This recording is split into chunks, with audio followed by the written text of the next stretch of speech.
probably tell yourself a little better. Just to give you a little background on the Poison Center, it's been around for a very long time. Back in the 50s it was first started.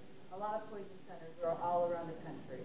Now it's kind of whittled down to there's really only about 59, 60 poison centers that are left.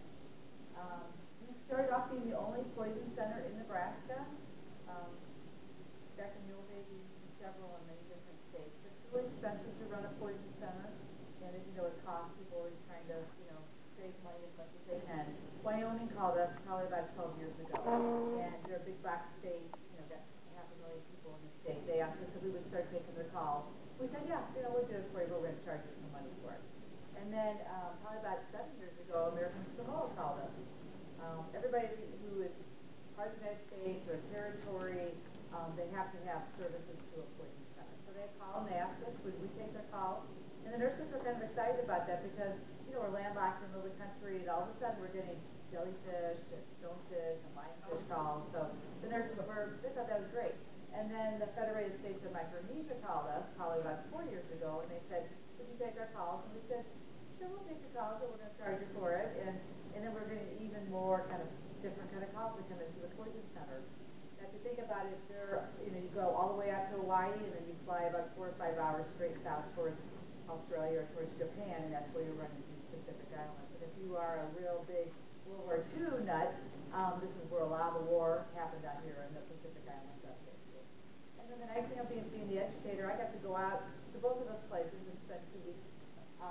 Trips of a lifetime. I never could have imagined myself landing on these Pacific Islands. So there's the Federated States of Micronesia, we box those in, and then Samoa is over there towards Cook Islands over there. So you can see different day, different time zones, everything's very different over there. And the cultures is very different there too. So what does the Poison Center provide? We're open 24/7, we never close. There's always somebody there answering the phone. We do public education, which is what I'm out here to do today. We also do professional education, so we teach pharmacy students, ER residents, nurses. They all come in, they spend about a month with us, and we orientate them and teach them all about the Poison Center. We do a lot of research, and one of my research projects is on this thing, and I'm going to test you all on that, see how you do with it. We also do a lot of surveillance, so when you call us, we make an electronic chart, and as soon as I get done with that chart, I push a button, and it goes up to Washington, D.C., and it goes into a big computer, and they do analyze it, because they call us every once in a while, and they'll say, do you know that you've got a product that just came out in the market, and people in your area are getting sick? Foot Locker came out with a sneaker spray to kind of waterproof the sneaker. And as soon as it came out, people would use it, they'd breathe the fumes in, they got really ill, and then they would call a poison center. So that product got pulled off the market. And I'm going to tell you about another one, the Poison Center really were the first alarm on it. We'll talk about it in a minute. And then we also help with chemical, biological, and nuclear problems. So if there's a problem, the Poison Center would be very involved in that. So back in 2012, we handled over 40,000 calls. You can see, 40,000 human exposures. We do take some animal calls. There is an animal poison number, but when you call them, they want your credit card before they give you any information. They charge you a fee of $60 before they'll charge you anything. When you call the Nebraska Regional Poison Center, the information is free. So sometimes we'll get animal calls because people don't want to pay that money, or the vet's not open, the animal hospital's not open. So we'll kind of give them general information. Let's say if it was a 2-year-old who got into whatever it was, a dog or cat, bird, cow, whatever it was that we're getting a call on, we'll give them some general information. A little bit over 50% of our calls are on kids, under the age of 6. But which one do you think we get more calls on, boys or girls, at that age, that small age? Boys, yeah, by a really small percentage. But when I go out and talk to the high school kids all the time, at that age, who do you think we get more calls on? Girls, because it's different now. Now it's intentional. So girls are much more likely to take a poison than a boy. And even though most of our calls, a little bit more than half of our calls are on kids, most of our deaths are definitely, almost all of our deaths are between adults. So we handle all those calls, but we save lots of money. So out of 4 people who call us, 3 of them are going to stay home without having to go into an emergency room. So if there wasn't a poison center, you can imagine all the people who'd be running into an emergency room or the doctor's offices, and they're really not set up to handle all that traffic that would be coming in if there wasn't a poison center. So as you can see, back in 2011, Just by having the poison center, we saved over $21 million. So for every dollar that's spent on a poison center, we're saving a lot more money. And then we do a lot of prevention just through education. So even though whether you think you will or not, you will learn something today. The nurses, when you call, they're going to kind of ask you, they kind of have a script as far as what we're going to ask you. They're going to ask you how the person's doing, what's the name of the medication. I did a research project. People call and they say, well, let's try Minix, and I don't believe anybody. I read the label, it's Robitussin, which is totally different. But people sort of generically throw all their meds in. They think it's all very similar, or products are the same. Whether it's Tide or if it's a different detergent, it can be very different. So we'll ask you to read the product from off the label so it can give that information. And then we'll go through a couple of things, and then we'll make an assessment and give you recommendations. So like I said, 3 out of 4 times we're going to keep you at home. So what kind of calls do we get? Well, the one that we code the most is unintentional general, and that would be like a 2-year-old who picks up toothpaste and puts it in his mouth. You didn't mean to do it, so that he's small enough, you didn't do it on purpose, so that's unintentional general. Environmental would be, let's say the furnace stopped working here, we all got exposed to carbon monoxide. That would be environmental. Do you all know something about carbon monoxide? You all have a carbon monoxide alarm at your house? You do? Oh, very good. Very good. The symptoms are really similar to the flu. You just sort of feel like you've got a really bad headache, you've got those flu-like symptoms, but it's that headache that usually tells us it's not food poisoning and it's not the flu. It's that really bad headache that they got.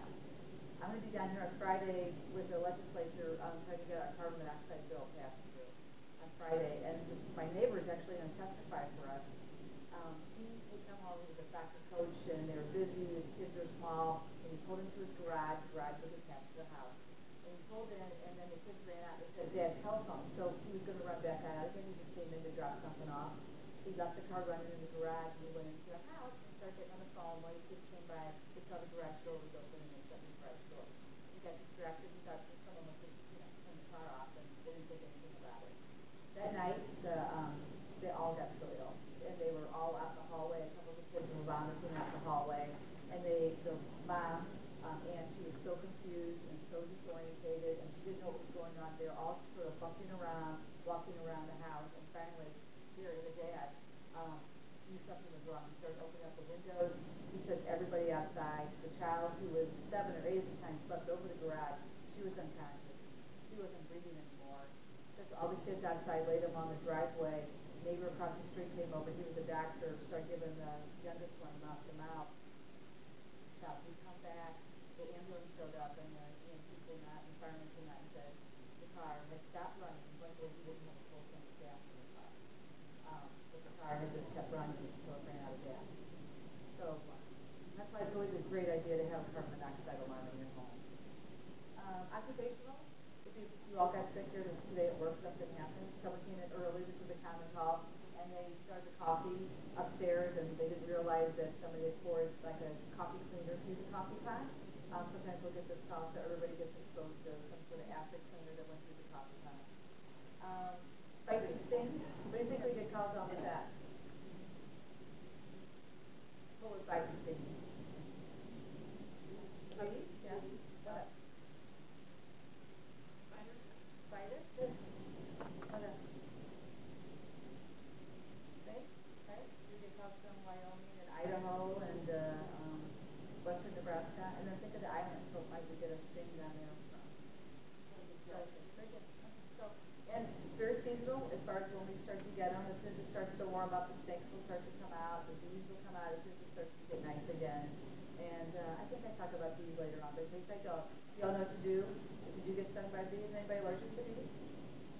No one's allergic? So no one has to carry EpiPen. Your dad is? Is it? Okay, so you carry EpiPen with him?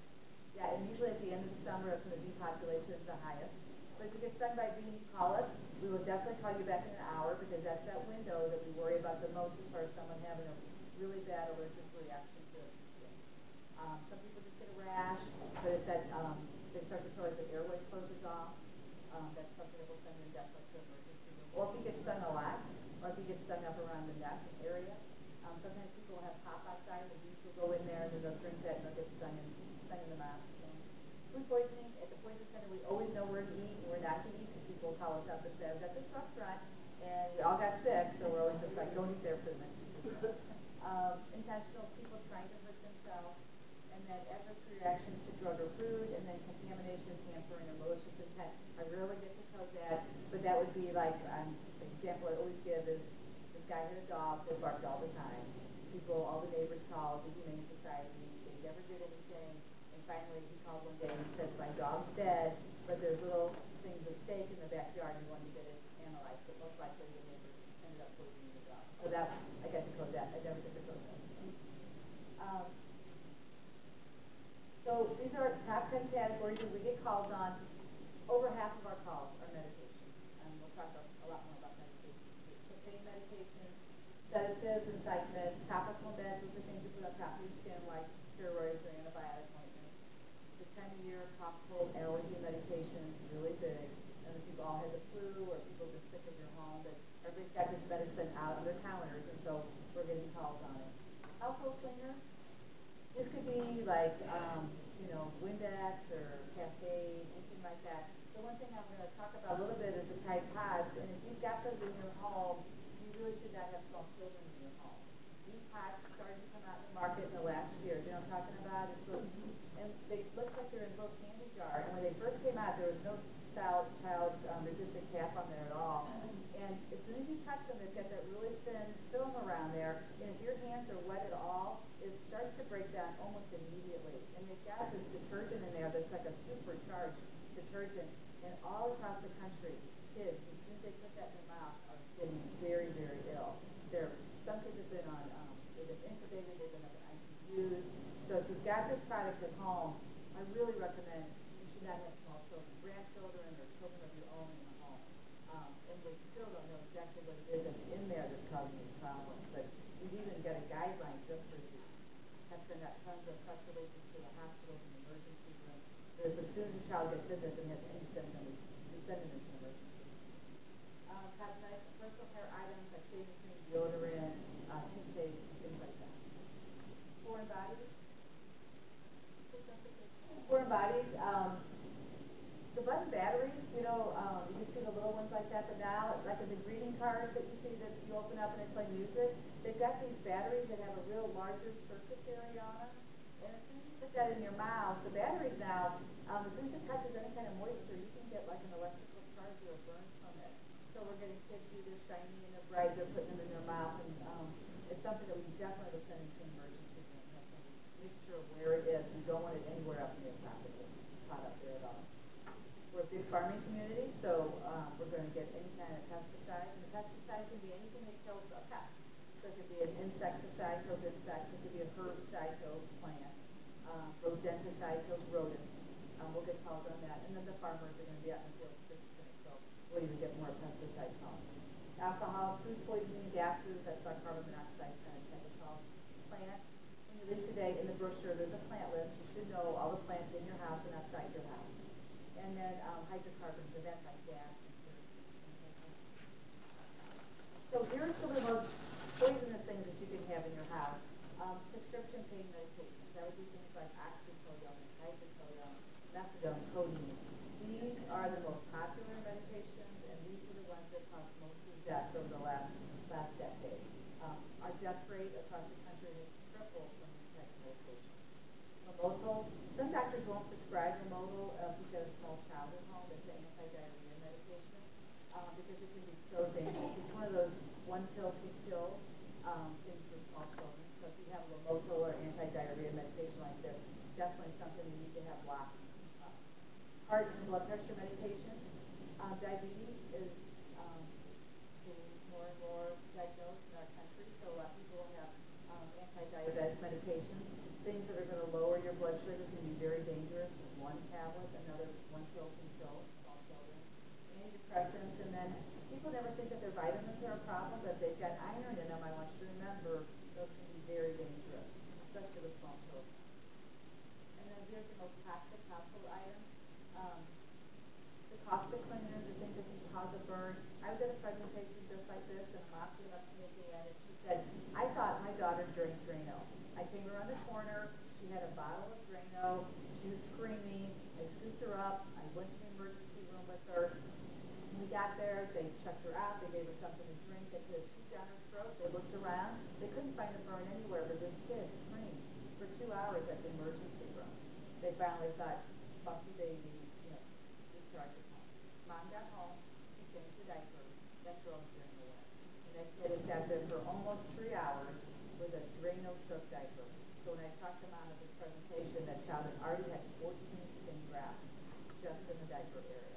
So whenever I get a call from a parent to say a kid got into any kind of household cleaner, my first thing is, because usually they don't see it, you strip them down, you put them in the bathtub, you wash them up, you change their clothes, you change their diaper, and it's all because of that one call, and I'll never forget that.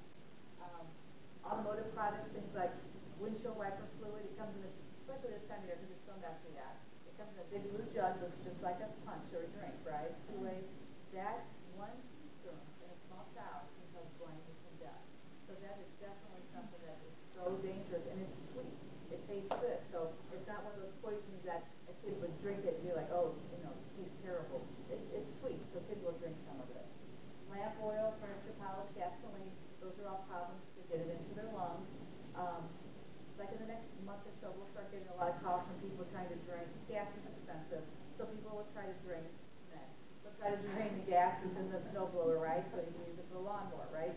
So he'll put a tube down there, and he'll start to blow, suck on it, but he doesn't realize gas moves faster than water. So he gets a big mouth full of gasoline, and as soon as he does that, he goes, and as soon as he says that, he opens up his airway, that gas gets into the lungs, it coats the lungs, they can't breathe very well.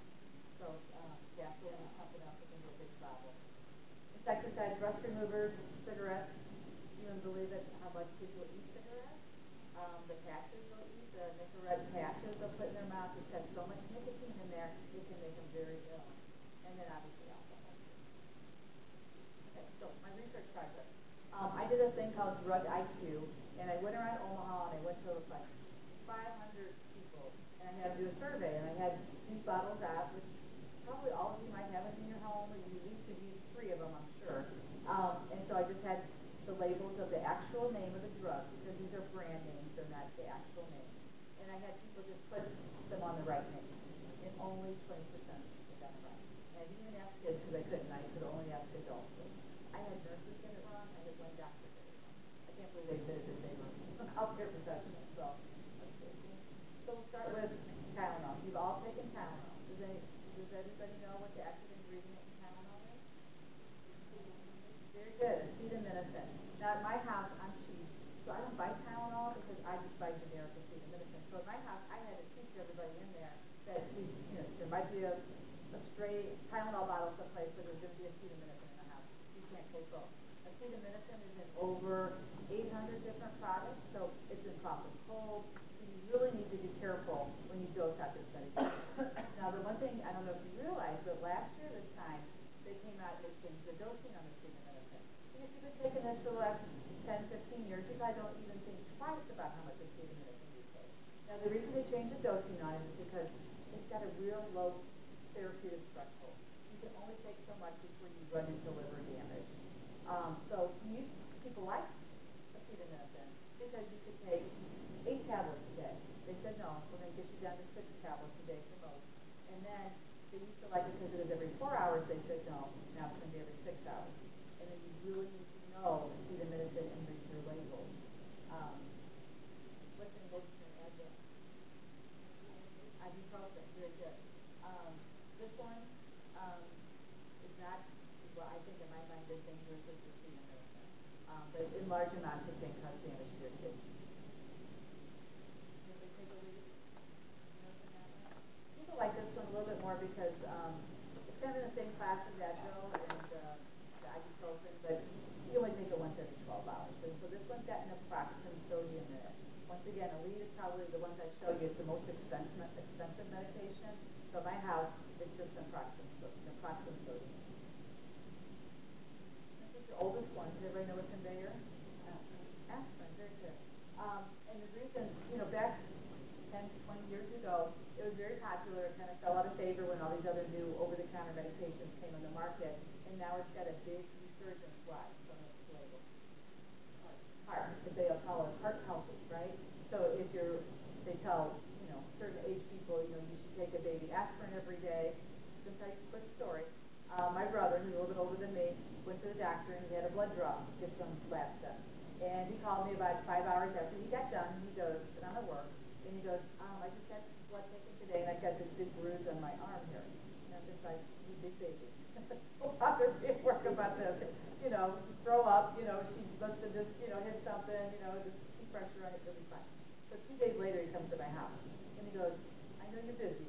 And he goes, but I got to show you something. So I said, all right, come on in. So he takes off his shirt, and he is black and blue from the tip of his fingers all the way up his arm, all the way down his chest, to his waist. Half his chest is black and blue.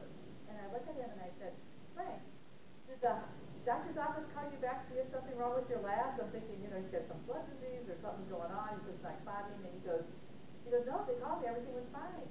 And I said, let me get my coat. We're going to the hospital. So I'm putting him in the car and got the car. I'm going down the driveway, and I look at him, and I go, Frank, do you take aspirin? And he goes, yeah. And I go, how much do you take? And he goes, wow. And he's like really proud of himself. He goes, well, I take 325 milligrams tablet. And he goes, and I take 3 a day. So put the car back and drive. I just drive screaming at him the whole time. I'm just like, is he riding his bike? And I'm just like, if you fell off your bike, if you would have fallen down the stairs, you would have just bled to death. He never clotted from the blood draw he had had 3 or 4 days before. He was just slowly leaking, bleeding. He just could never clot.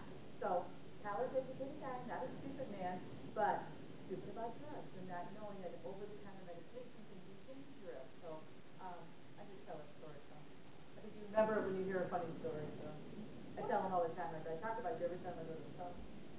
So why are we going to talk about poison? Well, because Can I ask a question? yeah, sure. What would be the differences between why a doctor would prescribe acetaminophen opposed to ibuprofen or well, it kind of do a little bit different things. So ibuprofen and Motrin, Advil, and then also like the Aleve, they're more anti-inflammatory.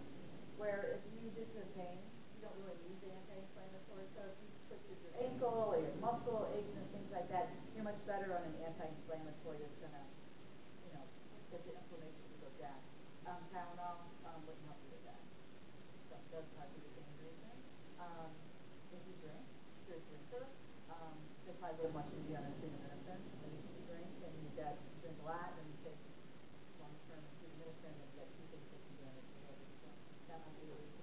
You might just have a preference. You might just have a preference for you to be on more of a non-steroidal anti-inflammatory medicine. like with surgery these days? I had a sinus surgery. I think I could only take acetaminophen. Yeah, yeah. I mean, I can see because it's really just for pain, and so it's probably only once you take it. Yeah, no problem. So why are we talking about poisons? Well, it's because in some states, actually, it's the #1 cause of unintentional death. So we'll talk about why is that. But last year, we got 4 million calls across the country to all the poison centers. So that's amazing. And as I told you before, even though most of the exposures, just a little bit over 50% happen in kids, a huge part of our calls are from adults, too. And it can be, like I told you before, the adults are going to be the ones who are going to die from poison, much more so than children. So death rates have tripled since 1990, and why is that? Well, it's because of the pain medications that are out there. We'll talk a little bit about some people who've been in the news who died of drug overdoses. That even though it happens all the time to a lot of people, these are the more high-profile cases. Whitney Houston, it had been a year and a couple of months since she died. When she died up in her hotel room, she had 12 prescription bottles in her room. She had cocaine in a spoon. She had muscle relaxers. She had benzos. Those are like anti-anxiety medications like Ativan or Valium and things like that. The interesting thing about Whitney is that she doctor shopped. All her medications, there's 5 different docs named on the prescription medication. So she'd go to one doc, he wouldn't give her any more, she'd go to another. So she really doctor shopped around to get her meds. And that's so common. And that's why we're trying to get another bill on Friday passed called the Prescription Drug Monitoring Program, where people, all the pharmacies are going to have access into who's filling scripts and where they're filling them. So an ER doc can just go in there and look and say, well, Joe Blow been here at my hospital, he's been down to this hospital, and he's filling scripts at all these pharmacies, so try to stop them. And then she also, which almost all of them do, she had alcohol on board too. So she had a lot of things that, except for the cocaine, which is more of a stimulant, she had a lot of depressants. And it's probably what happened is she stopped breathing.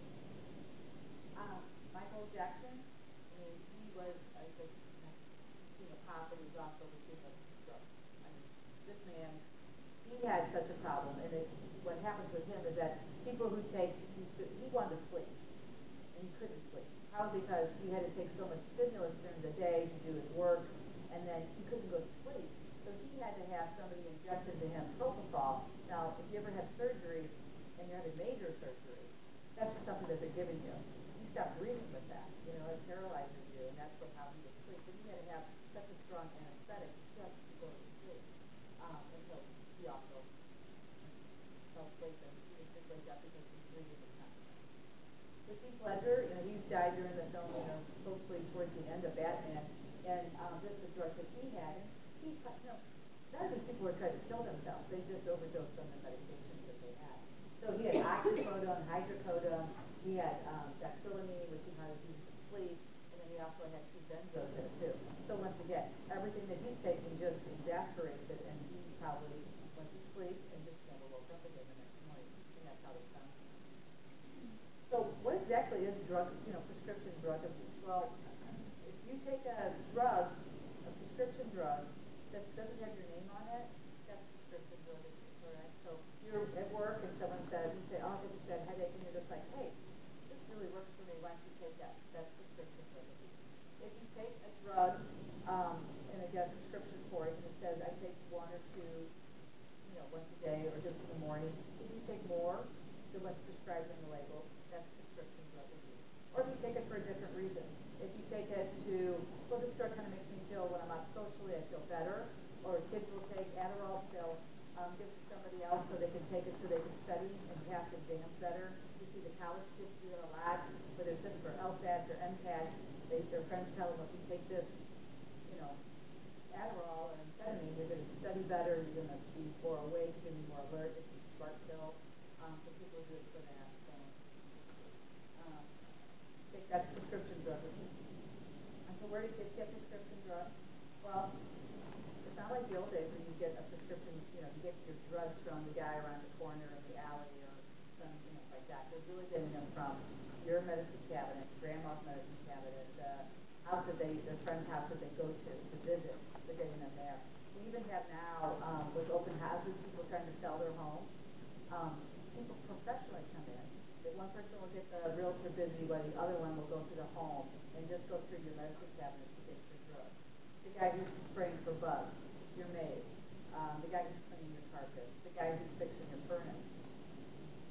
They're drug seekers. And it's really, really prevalent. So if you have somebody come into your home, you have your kids' friends come into your home, you have your friends come into your home. It can be anybody who's looking for drugs. But 70% do get it from the parents' medicine cabinet. Just to give you an idea of why it's so prevalent, if you look at the United States, we are 5% of the population of the whole country, of the whole world, right? But we sell 80% of prescription pain medication in the United States. So, you know, if you're going to put it into, you know, how much medication is just out there, and it's in your medicine cabinet, people don't want to throw it away. You know, they got a drug and they didn't use the whole script. Kids get their wisdom teeth pulled, and they give them a bottle of hydrocodone. It's a bottle of 30, and the kid needs 2. And then now what are you doing 28 of these tablets? Well, they sell for $1 a milligram, so each tablet is worth, you know, if it's 10 milligrams, each tablet's $10. So your bottle is $300 out on the market. You know, they can sell it for that much. So it's also lucrative. People will be doing that just because they're addicted, but because they can sell it. So it's a huge problem. So what are the symptoms of abuse? Well, if it was a teenager, you see a change in behavior. It's not just a teenager, it could be anybody, you know, any adult. They start to lie, they have mood swings, they can't sleep. They'll start to steal because they get so addicted to these medications, they have to find a way to keep getting them, so they have to steal. Kids will have changes in their friends, and a lot of the times with some of these opioid pain medications, you'll see the really small pinpoint people, the really small people. Other drugs that people will abuse, products of dextromethorphan. These are drugs that you see for cough. Dextromethorphan, or DM, if you ever see a medication that's got DM on it, that means dextromethorphan, and that's given for the cough. But dextromethorphan kind of acts like those opioids. It gives you that feeling, you feel kind of good, and the kids will abuse it because they get the hallucinations, and that's what they get high on. What they really like to abuse is the Coricidin cough and cold. They call it triple C because it's got on this container 2 C's. Plus it looks like little red Skittles, like how Skittling, so kids will do that and they'll get high on that. Another thing is dextromethorphan and lots of products. And then it's that combination thing, PD and acetaminophen and when they take too much of it, they run into a lot of drugs and have problems with that. So once again, the main thing that the kids would use the dextromethorphan is for the hallucination. Inhalants. This is probably more a middle school thing that we get calls on with this. The kids will find things around the house that they can get high on. What they like to do is take the white out, and what they'll do is they'll paint their fingernails like that, and then they'll sit there in class, and they'll just get high. And the thing with inhalants is that you get high, and it's so short-lived, and it goes away, and then they'll just go back and do it again. So we always kind of educate the teachers about that, or they'll take a scarf or a kerchief or something like that, and they'll put it around their neck, and they'll soak it in some sort of solvent, whether it's some sort of paint or any kind of thing that they can find around the house, and they'll just sniff it during class and just get high on that. They'll take the butane lighters and they'll turn them so they don't get a flame, and they'll sit there and just get high on the butane lighters. We've had kids who did that in closets and in cars, and they're high and not thinking about it, and then they light a cigarette. What do you think happens? Yeah, so the kids just really get burned doing that. The dust off to clean your computers. We had one dad call one time and he said, I don't understand, I'm going through cans and cans of this dust off, and kids keep selling, to compress air, but the kids will get high off that, and he didn't realize his kids were getting high on that. Once we get called on the glaze, air freshener, they'll turn it so they just, get the propellant part out to get high on that, they call that glazing. The kids too will put like a chemical and they'll put it in a bag, like a rag, and then they'll huff it. The kids know that if they get gold spray paint or silver spray paint, it's got higher percentages of toluene and xylene, the chemical that they want to get high on. So if you would see a lot of spray cans that were gold and silver, that would give you a tip that someone's getting high on that. The prescription depressants, so those are these things like the Valium and the Xanax, Rupi. The narcotics, so we talked a little bit about that, the oxycodone and the hydrocodone. And then the muscle relaxants, the Soma, the Relaxin, the Flexeril. These are all depressants, so everything goes down. Your heart rate goes down, your blood pressure goes down, your breathing goes down. And then when they're, those are just some of the symptoms that they get. Mainly with the small pinpoint pupils, that's going to be those opioid medications. So one thing you can remember about these is that they're just so addictive. Back when they started giving out these kind of medications, they really pushed it out into our culture. The doctors came out and they said, we've got you should never be in pain. And it became almost like the extra vital sign. When you go to the hospital now, there's the pictures up there, and you got a point to the face, you feel your pain. No one wants you to be in pain at all anymore, so they started giving everybody all these prescription opioid pain medications. And they didn't realize how addictive they were. And, people don't want to be addicted to it, but the brain wants what the brain likes. So it's just so addictive and they can't stop the circle from it. The stimulants, cocaine, crack, a lot of herbal medications have got stimulants in there. You get a lot of college people trying to lose weight, and they'll take these herbal meds, these drugs, and they don't realize that some of those funny names that are in there also really are stimulants. Caffeine is definitely a stimulant. You drink coffee in the morning to get you going, or a Diet Coke, and amphetamine, crystal meth, and then the ADHD prescription medications like your Adderall and kind of those amphetamines. Those are all stimulants. So what happens, everything's up. Your heart rate's up, your blood pressure's up, you feel great, you can do anything, you can clean the house in 5 minutes, you can tackle any job you get around the house. You just feel great when you're on these medications because, it's all because of the pharmacology of the drug. Methamphetamine is a huge problem over the last, 10 years. And I'm sure you see the face of meth before, right? So there's these people. Once they start on the methamphetamine, they're so addicted they don't care about anything else except to get this drug. I don't know if you saw that we had a big arrest up in Omaha this weekend with a lot of people selling meth and having meth in their home. But this guy, he just doesn't care anymore. All he wants to do is get his drugs. And the little sores all over his face, and this is from the meth, he's just picking all the time. He feels him crawling on him, and he's just picking all the time. And then the dentist will tell you about methadone. Once again, when you take these kind of drugs, your mouth gets really dry, they don't care about anything, they don't brush their teeth, they don't care about anything. So you get a really bad mouth smell. Have you ever heard of the Bruton's toad? Have you ever heard of this? What happens with this is that it's called toad licking. The kids will get these and they'll lick the toad to get high. Now, luckily, we don't have these toads up here in Nebraska, but they are like down south. And so the kids will get these. The toad secretes this chemical that gets them really high. So what they'll do is they'll get the toad and they'll squeeze his glands and get the liquid out of there, and then they let it dry on a piece of paper and then they smoke it later on. But it's so powerful that, like I said, be comfortably seated or prone prior to inhaling the vapor, because it just knocks you out. If you're standing up, you just fall back on your head, fall back. That's how powerful it is. Dogs will pick up these toads in the creek and then they'll get sick because of the secretion from the toad. The kids think that's cool, so they'll try to do that. You heard about K2 and Spice? This, you ever heard about it at all? No one heard about it? Okay. A year and a half ago, you could go to any quick shop and a gas station and you could buy them. And it's just like that. It's like little spice packages like this, and Mr. Happy. And it's marketed as either a plant fertilizer or as an incense. And it costs $25 this little plastic package. And so the kids knew it's really marketed to get high. It's called the legal marijuana. So even though it's marketed like this and it says do not for not internal use, not to use, no one's going to buy a little $25, $30 packet of incense. So it was made to be abused. Kids found out about it on the internet, and it was just the way for these manufacturers to get it out there for people to use it. And the kids liked it because when they did this and they got tested like a urine drug screen, it never showed up positive for marijuana. But the kids called it legal marijuana. What these manufacturers did, they go out to a field someplace, they gather a bunch of plant material, they take it into their warehouse, they spray it with any kind of chemical they could find, and then they package it into these little packages and sell it for $25, $30. Now the problem is that nobody knows what you're smoking, and that's what they're doing. They're just rolling it up and they're smoking it.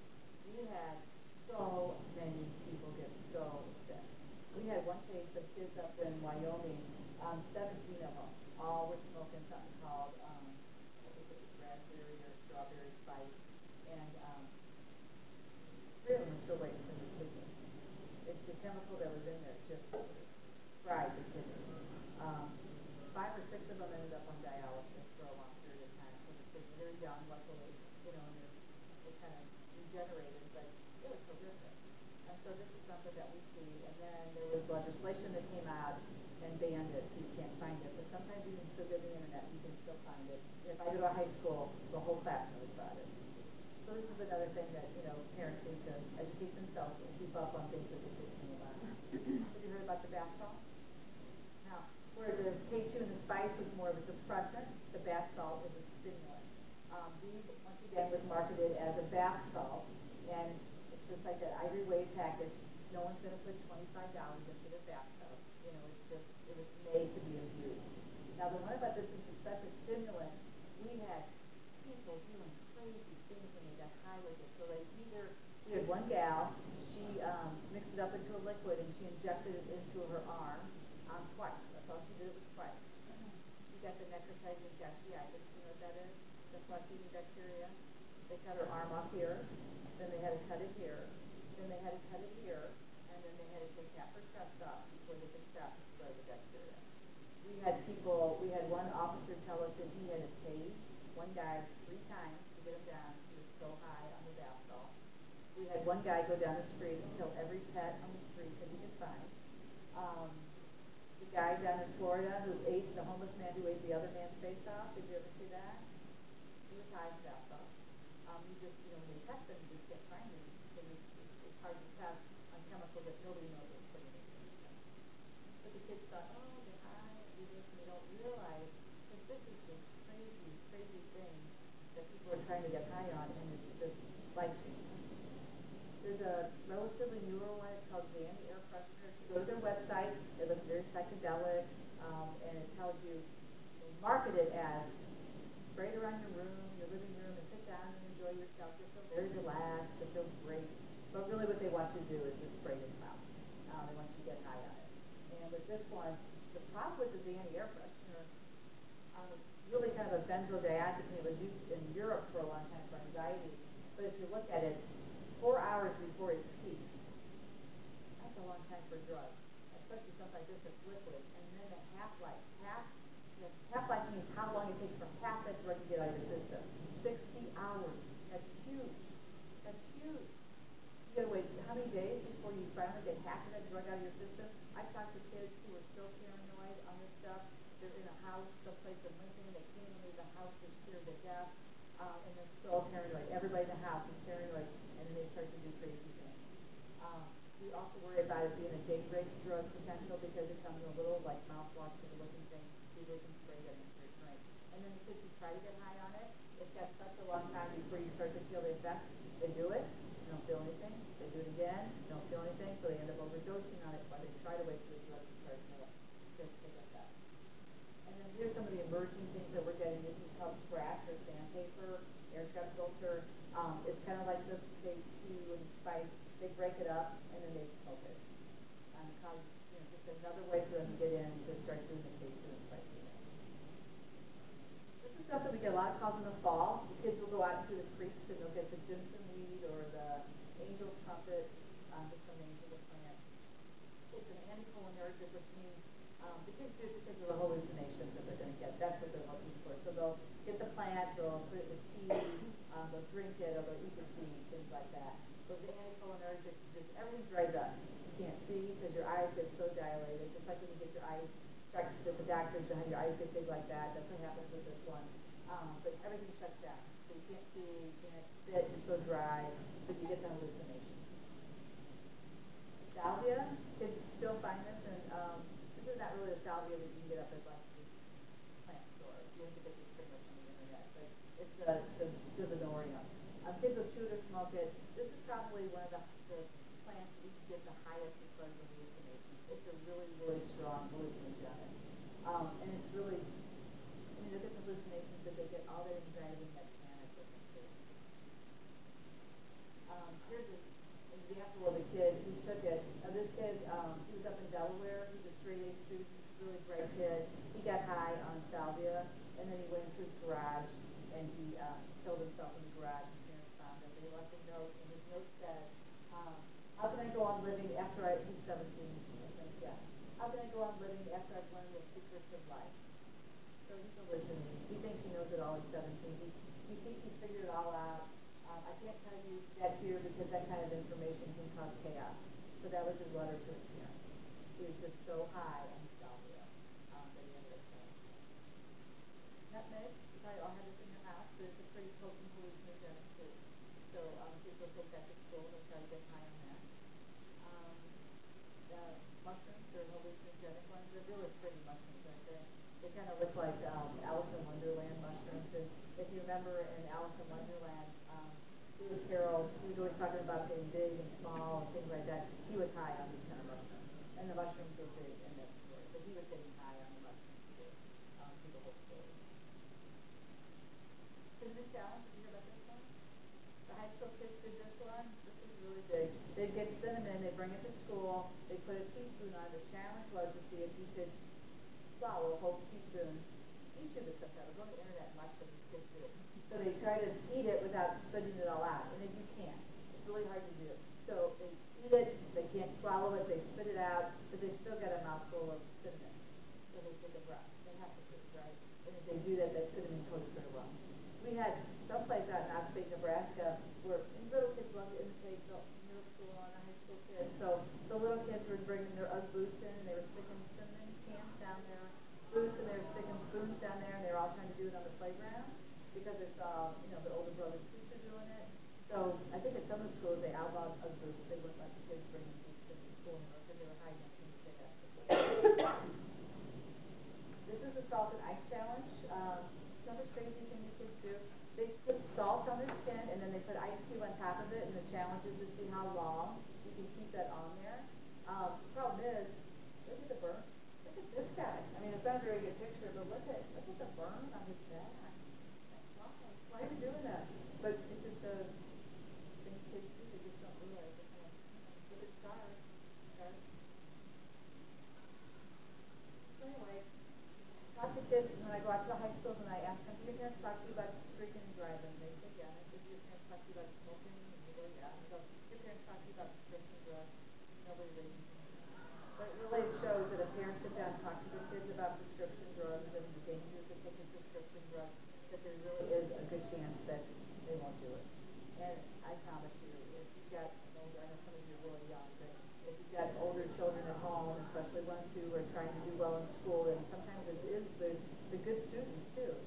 They see other kids doing well because they're on, these ADHD medications, and kids think there's no problem because they take prescription medication. They're safe to take. So once again, it's just education, educating yourself, and then educating the younger people in your home, and talking to them about it. Talking to grandparents, your medication's up. I know you don't have kids there at your house anymore, but your grandchildren do come over, and if they're older, they need to go into your house. And then get them out of the house too. There is a DEA drug take-back day. It comes up April 27th. You in Lincoln are very lucky. Half your pharmacies will take back your prescriptions now. You don't have to wait for this day. There's a grant that's been going on here for the last 4 or 5 years. And if you go to Nebraska Med on that website, it'll show you where you can just drop your drugs off. They're doing it right now. You don't have to wait for the DEA drug take-back day. Don't flush your drugs. They did studies in the Nebraska rivers, and it showed that a lot of fish have high hormone amounts in them because of people flushing the drugs down the toilet in the water system. And if you're really desperate to get rid of them, you can put them in a bag and crush them up to something like peanut or coffee grounds and put it in that and get rid of it that way. So, I just, it's a big long list. I really think the main thing is for you to be aware about how dangerous medications are and to monitor your medication. All of us have a lot of drugs at home. You need to know what you've got. You need to monitor, especially if you've got hydrocodone, oxycodone, oxycontin. If you've got benzodiazepines at your house, the kids really aren't trying to steal your Tylenol or your ibuprofen. They're looking for those other prescription medications to get high on. You need to monitor them. And if you're not using them anymore, you need to get them out of your home. And I think that'd probably be the best thing I would say. Anyway, we got time, real quick, to do a little trivia quiz, okay? So we'll go through what's the most toxic naturally occurring substance on Earth. We didn't cover it in the conference. You've heard of it though. It's botulinum or Botox. You know how when people get Botox shots, paralyzes the muscles that are there. But if a pure weight of a Hershey kiss, that would be enough to kill more than half the country. That's how potent it is. So the most toxic organism substance. Next one. What's the most poisonous plant on the planet? The planet, just like the cat. And that would be the cassidine plant. And it's a really, they have it down at Larissa. It's a really pretty plant, and it's like that bean, but inside the bean is ricin. You've heard of that, right? With terrorists. Terrorists will try to get these and use it to, it's really hard to spread it out to everybody, but you'll always see sometimes ricin packs, things like that. That's what the terrorists try to use. So 500 micrograms would fit on the head of a pin, and that's enough to kill. This amount is one of the typical pins enough to kill an adult. What's the most venomous snake in the world? We don't have snakes. And it's the inland taipan, and it's in Australia. So one bite can kill the equivalent of 100 men.